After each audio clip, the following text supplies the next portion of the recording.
Welcome back. तो ये है आपकी अप्रैल की रीडिंग और इस महीने we will go back to the zodiac science जो हम जनरली करते हैं। Excuse me for all the sound around because मैं बाहर बैठी हूँ रेस्टोरेंट में, तो थोड़ा रिपेयर का काम चल रहा है।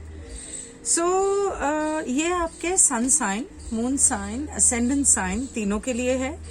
और सबसे पहला of course is Aries. Let's see Aries के लिए गाइडेंस क्या है।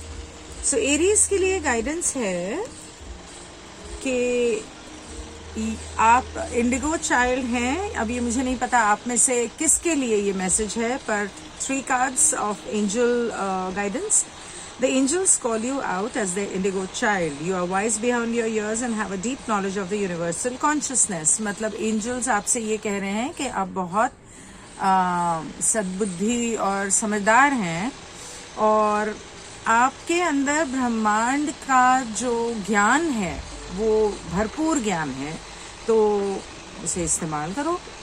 और लेकिन उसके बावजूद अपने अंदर जो आपका बच्चा है, बचपन है, जो अटखेलियां आप बचपन में करते थे, उसे अपने अंदर से जाने मत दो, खुशहाल रहो।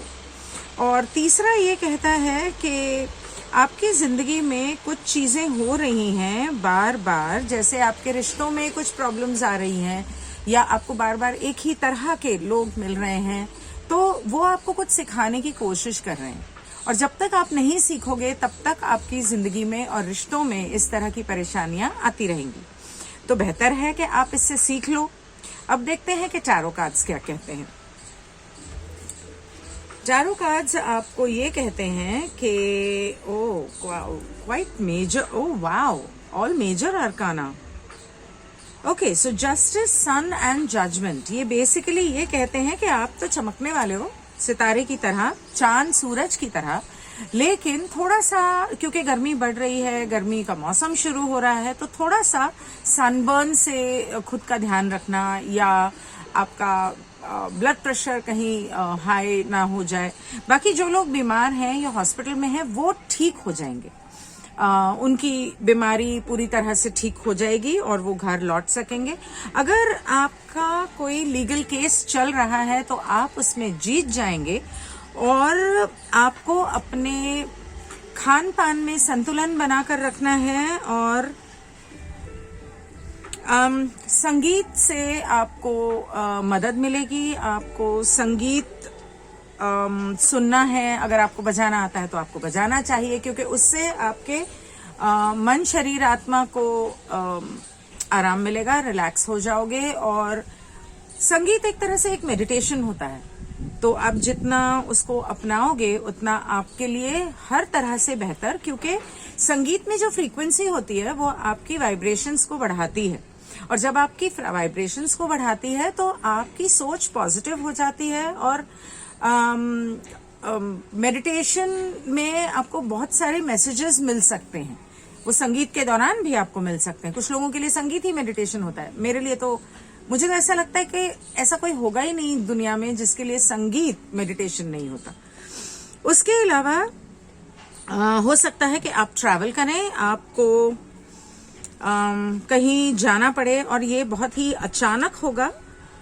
लेकिन जहां पर भी होगा वहां पर ये मुमकिन है कि आपको अपनी पिछली जिंदगी से, मतलब कि आपके पास्ट से या पास्ट लाइफ से आपकी मुलाकात कुछ लोगों से होगी जो आपके अतीत से आ रहे होंगे। तो जब आपके अतीत से किसी से मुलाकात होती है तो बेसिकली इसका मतलब ये होता है कि उनके साथ आपका कुछ कार्मिक संबंध बाकी है और आपको उसे पूरा करना है। तो कार्मिक संबंध पूरा करने का मतलब ये है कि उनके साथ नेगेटिव कर्मा और क्रिएट नहीं करना है। अपने कर्मा को पॉजिटिव रखें, चाहे वो कुछ भी करें, उन्हें प्रेम भेजें और उन्हें माफ करें और आगे बढ़ें। वरना आप और कर्मा क्रिएट कर देंगे तो वो फिर लौट के आपकी जिंदगी में आ जाएंगे। और कुछ लोग होते हैं जो आपकी जिंदगी में आते हैं तो आपको खुशी होती है, लेकिन हो सकता है कि उनके साथ भी आपका कुछ ऐसा कर्मा हो जो आपको हील करना हो। हेल्थ को लेके इससे ज्यादा तो मुझे कोई प्रॉब्लम नजर नहीं आ रही है। इसके अलावा थोड़ा सा गैस या एसिडिटी आपको हो सकती है। और काम के सिलसिले में तो काम अगर आपका सही से नहीं चल रहा है तो आपका काम पिकअप करेगा, तो उसकी चिंता आपको करने की जरूरत नहीं है। That's all for now. So in case you need a reading, अगर आपको पर्सनल रीडिंग चाहिए हो तो आप मेरी वेबसाइट के द्वारा मुझे कांटेक्ट कर सकते हैं। इस वीडियो के डिस्क्रिप्शन को जरूर देखना अगर आपने पहले नहीं देखा है, क्योंकि इसके अंदर आपको काफी सारी डिटेल्स मिलेंगी, मेरे ग्रुप्स की भी, मेरे सोशल मीडिया की भी, मेरी वेबसाइट की भी और पेमेंट डिटेल्स की भी। For now, that is all. Thank you so much. This is Gini Aneja signing off. Goodbye.